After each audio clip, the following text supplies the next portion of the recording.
Okay, fabulous. All right, so welcome guys to this Mindset Mondays. So normally, like we are actually doing this on Zoom and Facebook, and there is a much better sound quality, by the way. This is just with the phone. But we are discussing motivation today. So I wanted to really approach this because what I do is every time I speak to people, I obviously have this question of asking what I can help people with and what is their main struggle at the moment. And this seems to be the one that most people say, I can't get motivated to do anything, I can't get motivated to exercise, especially at the moment that we are all from home. Okay, so I look extremely yellow on Zoom, so I'm going to switch.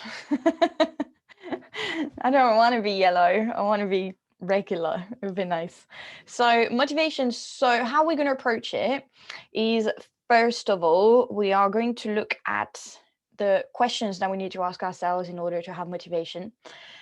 We are going to discuss how we can foster and sustain motivation, especially in more challenging times, such as right now.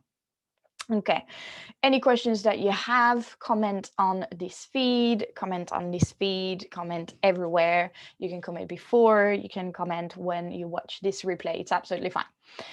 Okay, so the motivation, especially right now, a lot of people don't have it. So first of all, you've got to remind yourself that we have reached a certain point where we have a little bit of mental fatigue and quite a fair amount of difficulties in getting motivated because we are overstimulated by being online, overstimulated by being staring at screen. I am in front of 1, 2, 3 screens right now, and overstimulated by the fight or flight response that we are going through, something quite drastic at the moment.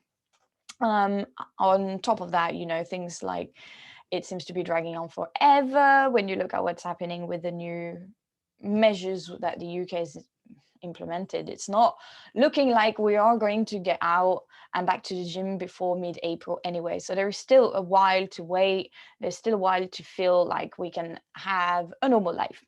So how do I approach motivation myself? Because we don't always get up and get motivated. I don't always want to wake up at 6 a.m. and do my practice and then get on with my day and do my homework and do everything that I need to do.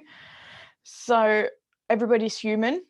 You've got to understand that motivation will fluctuate, and that it's completely normal to have times where you'll feel more motivated than other times. I've had a bit of a dip for, I would say, 2 weeks because my anxiety kind of flared up a little bit more the last couple of weeks. I haven't been sleeping as well, and everything has been unraveling. So when things are unraveling, if you have a chronic illness, if you got tired, if you have illnesses, a lot of it will kind of unravel physically and mentally, and your motivation will kind of take a bit of a hit on this one. So you have to also be compassionate with yourself that motivation is not always there, and that giving up doesn't mean you shouldn't be giving up just because your motivation has been dipping a little bit while you were for a while. So it can happen, like motivation stops for a week, 2 weeks, a month, a year. It happens that you will lose motivation for a whole year. It can happen. So just remind yourself that going back into a certain routine, feeling like you want to feel motivated to do something, doesn't have to happen from the click of fingers. There are things that are important to understand where motivation stems from. So first of all, you have extrinsic and intrinsic motivation, which are terms that we use a lot in a workplace. So human resource departments, places like this, will often talk about intrinsic and extrinsic motivation. So why do you do your job? I do my job because it's paid well. I do my job because I do a certain amount of hours. I do my job because all these reasons that are extrinsic, because I've got healthcare, then this will mean that it's an extrinsic factor to motivation to go and work. Intrinsic motivation is I can feel that my job is providing me with challenges to learn, opportunities to learn and to grow as a human. I'm passionate about the subject. I'm passionate about the impact I can have on people. I can see the impact that it has on my life. It makes me happy to go to work. This is intrinsic motivation. So you have to evaluate as well, how many times do you put your health motivation on extrinsic factors? How many times do you decide you want to be healthy just because you want to have a certain picture, you want to have certain looks, or you aspire to be someone else rather than yourself? There's a lot of the time we're actually motivated to be someone else because we look at other people's pictures or videos, and or looking at a coach's program, we're like, oh, I really want to do this, and then that's extrinsic motivation. If you want to learn how to do a handstand, you want to learn how to do a handstand because you've seen on Instagram that it's a really cool thing to learn. Do you want to learn handstand because you feel like this is something you will learn and that will challenge you and that you are ready to take on this challenge? You really feel like learning handstand will be useful for the rest of your training. If you are an Olympic lifter and you want to improve your overhead strength, then learning handstand can intrinsically be a motivation for you to become a bit more mobile, to understand a bit more the shoulder mobility, the core engagement, and so on. That's an intrinsic motivation. You really want to get this. You don't just want to learn a handstand because you've seen some random person doing it on Instagram or because it's become a trend to do it at home, because that's pretty much the only thing we can do at home at the moment is learn inversion. So everybody wants to learn a headstand, a handstand, or make sure sometimes I talk from my own niche, okay? But you can also look at it from people that do a fitness program to lose body fat, to lose some weight. How intrinsically motivating it is for you to lose the weight. You want to lose the weight because there are societal expectations of you to be a certain dress size, to look a certain way, because you've been looking and seeing a lot on social media that this is how society deemed healthy to look like? Or is it because you don't feel comfortable in your clothes, in your own skin, and you just know that this doesn't feel like the place you want to be right now? You want to be a bit healthier for yourself, not coming from a place of hate. Okay, motivation cannot come from a place of hate. If you hate where you are, if you just really are feeling motivated because you just hate your body, that's not really going to work, because one, you're just going to beat yourself up, and two, you're setting yourself for failure. So looking at these intrinsic factors are very, very important. I was listening to this podcast from Brandon Bouchard, who's an extreme huge motivation for me. He's been part of my life for 3-4 years now. I always listen to his podcast, even if there's a lot of things that I've read and listened to over and over and over again, because he says you can't be motivated and disciplined to keep going and stay consistent in achieving your goal unless there is a positive impact for yourself and for your community. So knowing that there is an impact, you really have to visualize this impact. The motivation will not happen so it's when we always say, I'll be happy when. That doesn't really happen. You need to see the impact for yourself. You need to see the goal and the intrinsic motivation of your goal. You can't just not have this vision for yourself. You can't also put an intrinsic motivational factor as a goal. That's not going to happen unless you have an intrinsic motivation for it, obviously. So empowering questions are basically motivational questions. They are always open-ended and often thought-provoking. So there are a few questions like this that you can actually ask yourself. They're a well-known tool for any coach, and can be quite effective as a motivational technique at any point and in most situations. So empowering question is rarely something that you'll be learning at home or at school. So here it is, guys.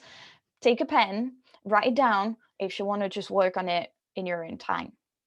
Okay, so the first one is, what value does this goal represent to you? It's very important to see the value of this goal. Again, we were discussing extrinsic, intrinsic motivation. Very much important to look at the impact and the value of the goal. How will you celebrate your victory? Really important to look at how you're going to celebrate your victory when you achieve your goal. How would that contribute to the world? Again, we looked at the impact, the impact on the community. What about this goal demonstrate what you stand for? Again, when we go back to during a body transformation program, what does it stand for you? Does it stand for as self-love, or does it stand for as you wanting to become a certain dress size because you get pressurized into looking a certain way or being a certain body shape? What keeps you going? Very important as well to always look at what keeps you going and what really excites you about that, about your goal, what is going to keep you going. Again, learning how to amplify factors that help you going. So for example, for me, I know that I'm doing my yoga teacher training because it's a 300 hours, a very, very big venture. When you do a 300-hour course, you would go for 4 weeks abroad. You would go for 4 weeks and just basically just do your yoga teacher training for 4 weeks. However, when you do it online, it's up to you to decide how often you train and to manage your schedule. When you're a student, you manage your schedule as well and your work, right? So what are you motivated by? When you do something, are you motivated by a deadline? Are you motivated? Find ways that it really excite you. I'm motivated to get qualified. I'm motivated to have good grades. I really want these things for myself. Otherwise, if I don't want them, I'm not going to wake up at 6 in the morning and do my an hour and a half practice every day. And I don't. Sometimes I can, sometimes I can't. It happens. Yeah. But what's important is just to see the value, the parts that keep you going, and what excites you about that. I freaking love learning all these things. So I need to remind myself that even though sometimes it's difficult to wake up, even though sometimes I struggle to fall asleep because I'd rather do other stuff and I sleep way too late and then therefore I don't wake up at 6, I need to remind myself that I actually love learning and doing my practice. So trying and find ways for you to feel this way. So I'll try to put that into a practical example. What about this goal fits into your purpose? Again, always look at your main purpose and how it fits, but if you do, obviously you don't all, not everyone has to do a 5-year plan or a 5-year vision, but when you see you see some form of vision for yourself down the line, and you want to see your purpose to be, congruent, to be authentic to yourself. It's not, what's the purpose of losing a dress size? Is it because you want to be healthier when you get pregnant down the line? Is it because you've always struggled with your weight and you want to try and find a way to feel happy and healthy? There is always a way of seeing yourself as your higher self, okay? And that's your purpose, and that's how your goals should be attached. Because when you really visualize that for yourself, then you become a bit more consistent with the discipline and the motivation. You feel more motivated. What part of this relates to your dreams? So it's very similar. If you had all the time, energy, and money to achieve your goals, what would you do? It's a very good question to ask as well. What would you do if you had all the time, energy, and money? What would you come down to for yourself? What is that important to you? Okay, always have a why. Why is it important to you?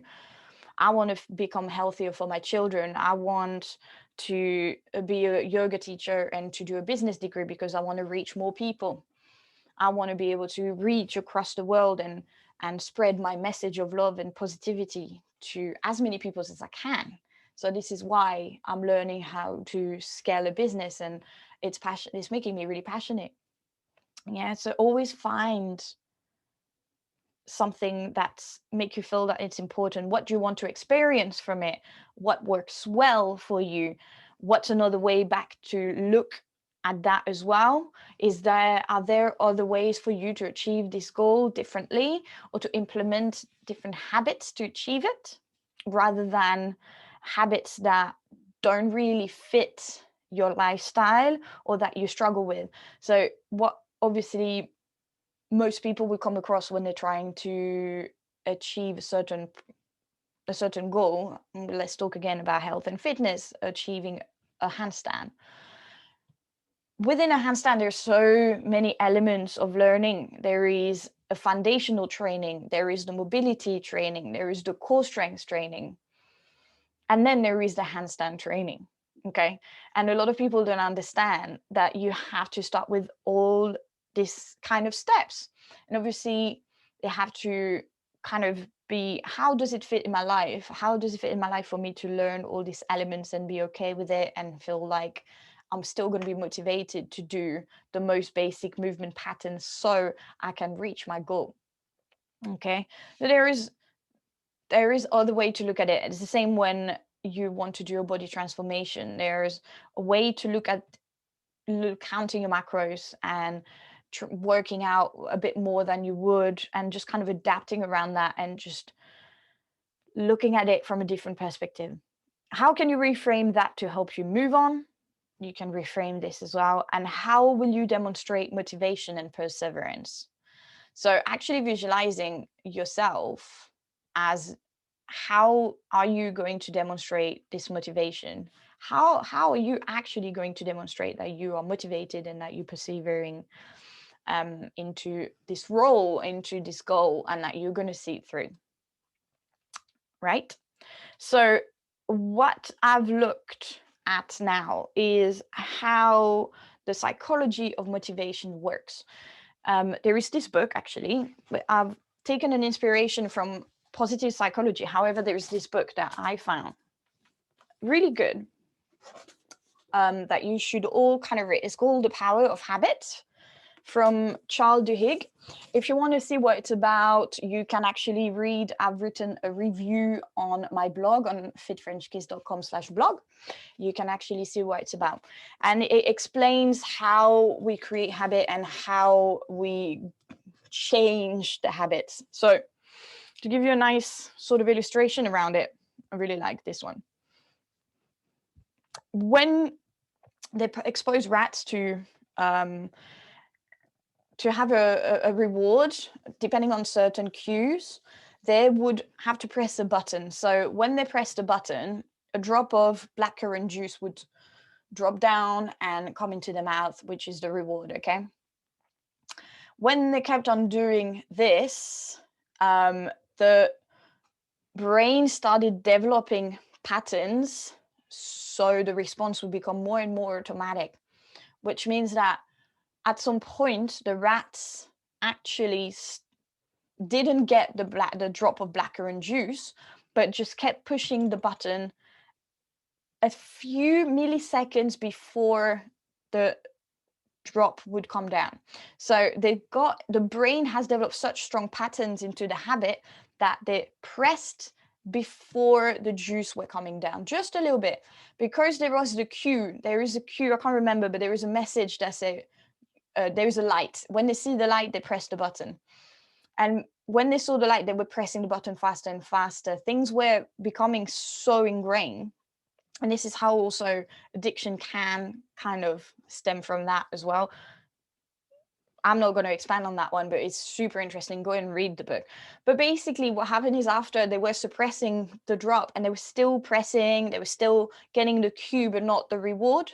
And that was, how we build the feed the habit loop. And this is how motivation and how changing your habits actually work. So habitual behavior break down into 3 elements: the cue, the stimulus, or the trigger that sets off our habitual routine. So finishing dinner and craving something sweet. So those are the cue. Then you have the behavior, action that comprise the habit. Example, reaching for cookie, going for dessert. So the cue for the rat was the light. The behavior was press the button. And the reward was the tangible or intangible positive reinforcement for the behavior, like satisfying your sweet tooth. Finish dinner, one dessert. I know I'm like the worst. I've always been like that. Finish dinner, I'm like, what's a dessert now? So you have your cue, your behavior, your reward. Now, how do you break an old habit or build a new one involved?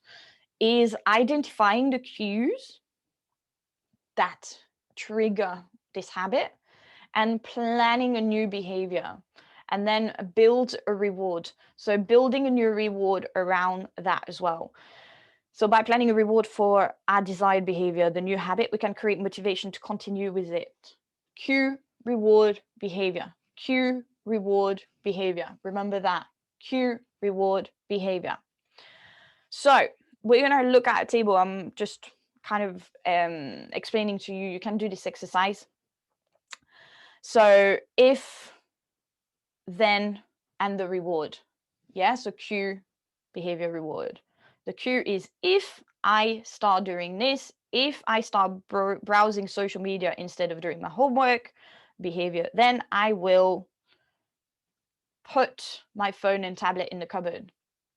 And the reward, I finish my homework by 5:30, and then I can pick my phone back up, or I can go to the beach, or I can go for my walk, or I can have something. Okay, so this is how you want to implement your changes and get the motivation to do so.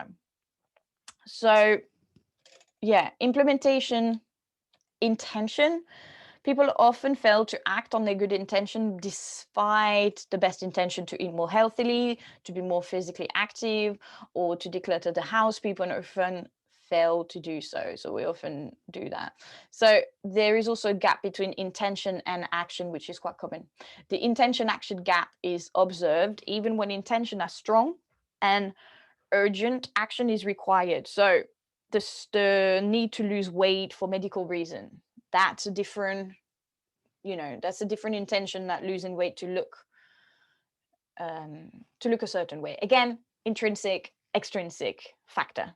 Okay, this suggests that motivation alone is not sufficient, and then if motivation is not the critical element, how do you bridge the intention/action gap? Okay, so implementation, intention, if, then are an efficient and effective strategy to do so. So you can turn your goals into action, whereas goal intentions are more general, abstract. Implementation, intention are more concrete and procedural. So you start believing and building your patterns. A general goal intention may be phrased in the following way: I want to reach. Implementation intention, on the other hand, may be seeking to connect a specific future situation. So an opportunity for goal attainment with a specific goal-directed behavior. So you need to start implementing action that you know will impact in the long term achieving your goal.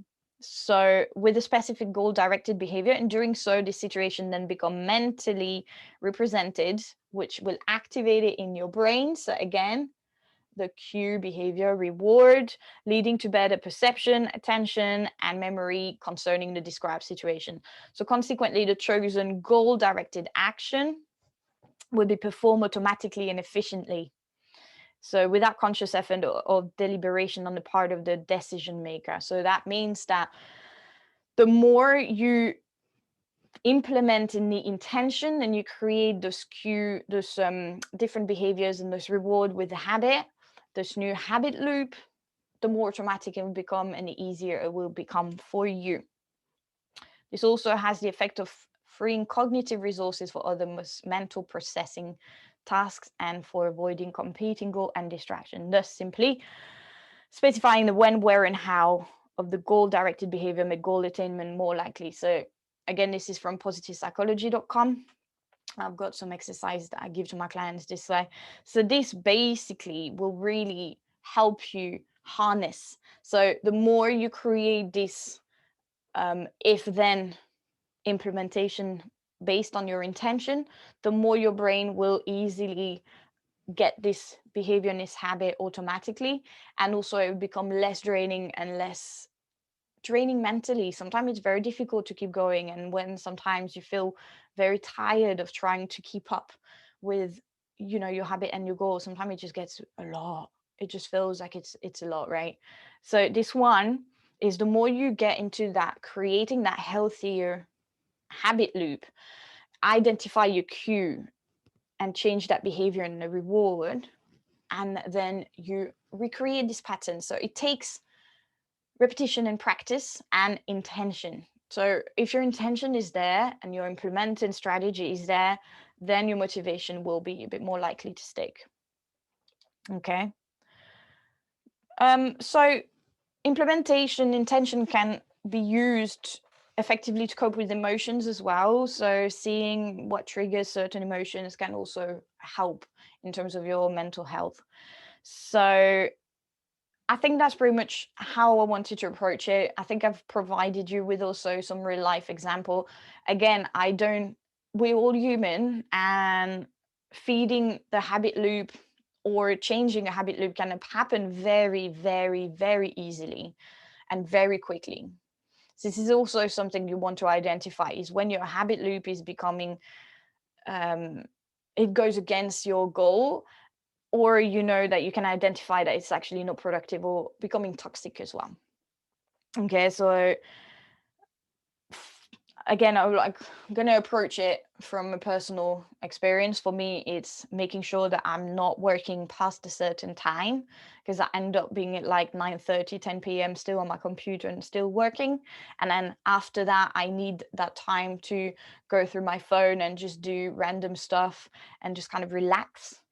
And then I end up midnight, 1 a.m. still on my phone, and all the good stuff that I want to do the day after, waking up at 6 and do my practice, goes out the window because I'm too tired. And that also has been really bad, because it makes me even more tired and it makes my sleep really, really scattered and of poor quality. And it impacts everything else. It impacts my health as well. It impacts my mental health. So I'm changing my habit loop. I am changing my habit loop by having alarms that making me ensure that at a certain time I shut it off. I need to kind of like really change my habit loop myself, and making sure that I create new habits, for example, with my phone, and just put my alarm and just leave things down and just say, that's it. So you have to remember that we all have different habit loop. We all are seeking for different goals, but as long as you keep the end goal and you ask all the questions that we said at the beginning in sight, and that you always revise at the end or halfway your milestones. If you don't achieve your milestone, it's very important to also look at, what have I done, and is this really something that I want? Remember, going back to that purpose, going back to the value, going back to everything. Is this bringing value to my life? Do I really want to do this?